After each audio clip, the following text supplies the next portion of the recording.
Pallet na pallet. Vrachtwagen na vrachtwagen vol met bokbier vertrekken uit de brandbrouwerij in Wielre. 2 keer zoveel als 2 jaar geleden. Met dank aan het groeiende enthousiasme onder bierliefhebbers voor speciaal bier.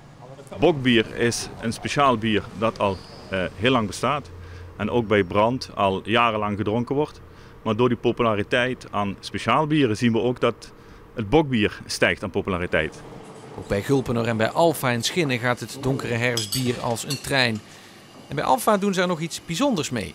Met dank aan Tante Wies, de mater familias van Alfa, die meer dan 60 jaar iedere ochtend het bier proefde dat de brouwerij verliet. Tante Wies die gooide niks weg, die was van de oude stempel. En als wij dan 's morgens het bier geproefd hadden, dan werd de laatste, dan dronken we 1 of 2 slokjes en alles wat over was, werd in de gerechten toegevoegd. En ja goed, daar krijg je heerlijke producten bij. Ja, het zuurvlees is nog klaar, doen we er een klein scheutje bier bij. Proef je dat nog goed? Dat proef je heel goed.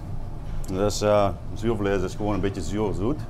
En als je bier erbij gooit, dan komen al die aroma's van dat bokbiertje, die komen daarin.